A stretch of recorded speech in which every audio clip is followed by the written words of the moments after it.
Hello, YouTube. It's me, John Avenger, once again, and welcome to another review. This is not a American Pride Month review. This is a review of a movie I just saw in the theater. The Bad Boys, Bad Boys. What you gonna do? What you gonna do when part 4 comes for you? Yeah, I just saw the movie in the theater. There's my ticket stub from Bad Boys 4, June 11th, April 2024, 4:40 p.m. value day. Sheepshead Bay Theater. I know you could barely see that, but hold on. Where's the camera here? Is it over here? Well, whatever. Anyway, the movie was a lot of fun. Is it the best one? No, I think the third one is better, and I even like the first one better, but it is still better than 2. That's, to me, the weakest one because it's over 2 hours long, and this movie was not. There's some filler in it, like I said, some filler characters that they added into this movie, but I'll get to that. The film is still very funny. You know, Martin Lawrence and Will Smith still got the chemistry. The action is freaking phenomenal. There's 2 scenes in the second half of the film that just steal the show. I'm not going to spoil nothing for those of you who've not watched it yet. The characters that came back from the last movie, they're pretty good. You know, it's mostly just Alexander Ludwig and Vanessa Hudgens, Paula Nunez, and the Spanish wannabe Deadpool guy from the last movie. He's pretty much in the film a lot more this time. There's a lot less Spanish in this movie, except for there's 3 things I didn't like in this movie. The soundtrack was freaking horrible. That was the one thing I will not defend in this movie. The soundtrack, I hated the soundtrack except at the very end. In most of the movie, I hated the soundtrack. The score is good. The soundtrack sucked. I don't like the villain. The white guy that plays the villain, the guy that was in, I think it was in Charmed back in the 2000s, the original, not the reboot. He's boring. He's lame. He's just the same stereotypical white villain we get in every one of these action films. And also, I didn't like, Will Smith's wife in the movie, who he gets married in the beginning of the movie. That's all I'm going to say. She did nothing for me. She's British. She's useless. She's a damsel in distress in third act, just like every other girl that's it. I mean, even T. Leone is less of a damsel in distress in the first one than this British chick was. And I'm like, I told you, Hollywood, stop putting them in everything. This movie didn't need a Brit. You had Ewan Gruffin in the movie. You know what roles he's going to play. Like I said, you have Teresa Randall was recast, and recasting her, that was kind of useless because she didn't do much in the first 3 movies anyway. I didn't like, whatchamacallit, there was a cameo that you could have cut just to save me time with Tiffany Haddish. DJ Khaled comes back because he was in the last movie. Because there's a plot point in the movie where he has to, go after Will Smith and Martin Lawrence. You'll know why. But the movie is mostly written well. There's some scenes with Marcus that are questionable that, he shows his ass. I didn't need to see that. And he does this Zen, philosophy. He almost dies in the beginning. But I'm not going to say too much. And he has like this revelation. I'm like, yeah, I didn't need that. That's what I didn't like about the last film. But, it is what it is, But the humor is it's hit and miss. But when it makes me laugh, it made me laugh hard in the theater, especially the scenes with Martin Lawrence. A lot of it just, is very comedic and it works. And it's R-rated. This is something I missed in the last, Mission Impossible, that it was over 2.5 hours. This movie was 1 hour and 50. It was way shorter, and it felt that way. I didn't need an extra 30 minutes of padding. And this is the most pro-black movie I've seen since Spider-Verse. Yeah, I said it. It's a Sony property, like Spider-Verse. It's got a mostly black cast, like Spider-Verse. It's diverse with, it's got interracial couples and people of color, a lot of people of color, like in this movie. It's not racist, Josh. This is what people want. These directors, like Michael Bay, cater to the audience that are going to go see it. And when I saw the movie in the theater, it was a pro-black cast. It was a group of black people in the theater with me, laughing their asses off. Yeah, so this is the kind of audience that they cater to. Obviously, I mean, you have buddy cop movies with white people in the past, in like the 80s and the 90s, but when it's with 2 black guys, what do you expect? Who you think the audience is going to be? People of diversity. That's fine. There's nothing racist about it.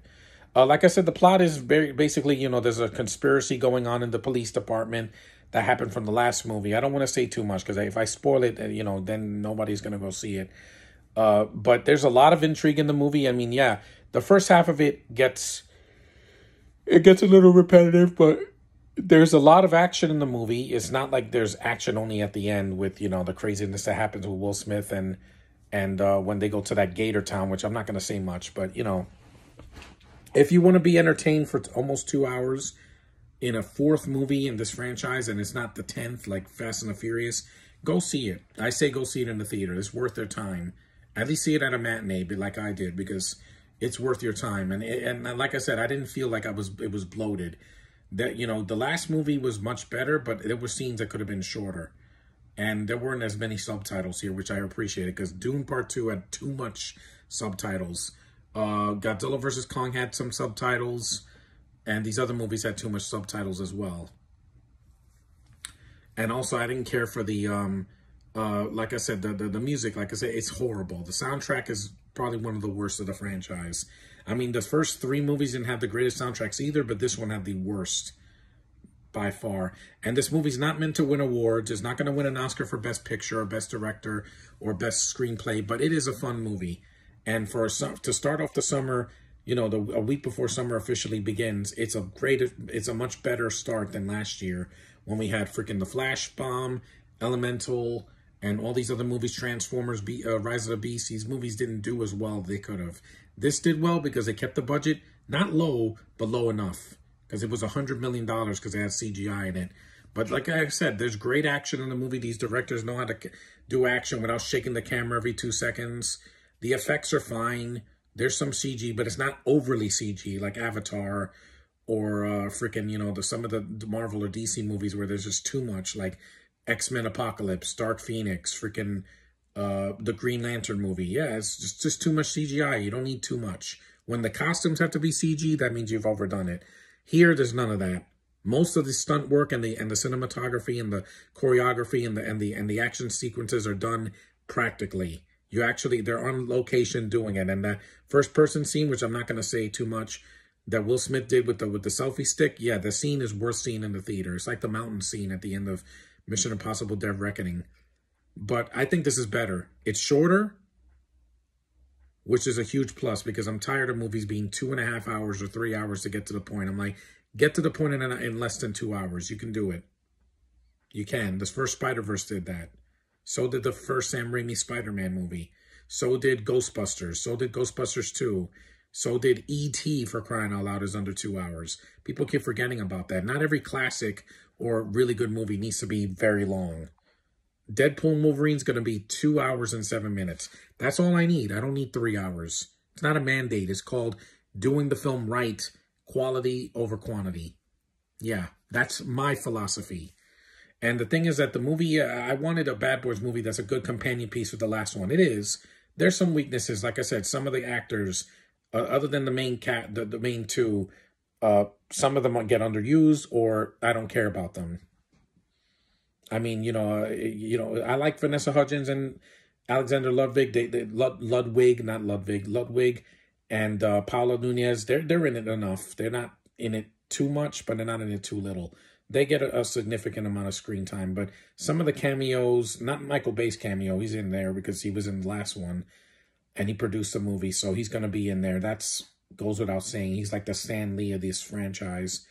That's fine, but I'm saying some of the other ones could have been cut just for time's sake. And like I said, I wanted to hear more of the Bad Boys theme instead of that god-awful soundtrack that's in throughout most of the movie. But like I said, it's a pro-black movie. If that sounds racist, I'm sorry, Josh. That's the truth. It's not directed by a black director because it's 2 Jewish guys who did the last movie. They also did episodes of Moon Knight. So, they're very, their philosophies and beliefs are in the movie. That you can tell because that would not have been in the first 2 films. But anyway, they do a good job directing their actors and directing the action. So that's mostly what you want to see, right? And the jokes, they made me laugh out loud. Not all of them did. I mean, some of the jokes went on a little too long, but it wasn't gross out humor or like vomiting and period blood and farting and crapping and pissing. It wasn't that. There was one ass shot. That's it. It's not like it went on for 5 minutes. But like I said, it is what it is. If you've seen the movie, tell me what you think about it. I really enjoy the film. It's going to be in my top 10 of the year. Not that my top 5, but at least number 7 or 8 in my top 10 of 2024. Because I haven't seen that many movies in the theater this year. Most of the films I saw were in the winter early spring. And I already saw them months ago. And May, I didn't see anything, because Furiosa would have been on the list if I saw it, but I didn't. This one I got to finish, and I'm glad I did. It was worth my time. It was a fun trip. You know, it didn't piss me off as much as other films did last year. And it didn't flop. So that's a huge, huge improvement over last year. But anyway, Bad Boys Ride or Die, or Bad Boys 4, like I like to call it, it's fun. It's worth your time seeing it in the theater. It's not as bad. Some of the critics are mixed on it because they're like, oh, they could have been better. Yeah, but it could have been a lot freaking worse. This could have been Superman 4. This could have been Batman and Robin. This could have been the fourth Fast and the Furious movie. This could have been way freaking worse, guys. Or New Mutants. Or the fourth X-Men movie, Dark Phoenix. It could have been a lot worse. At least the main characters are the main characters. They're not sidelined by younger talent like they did with Star Wars with the sequel trilogy. It's not that. This still has the two leads doing their thing, and it works. Some of it doesn't, and some of it does. A lot of it works. It's enough to keep the movie afloat compared to other films I saw last year. That's all I can say. But anyway, thanks for watching this review of Bad Boys Ride or Die. Acknowledge me, and I'll see you guys in a couple of days. I'm doing another podcast, but just one. And for the last one before summer. And for Flag Day, because it's the 14th. Thanks for watching, guys. See ya.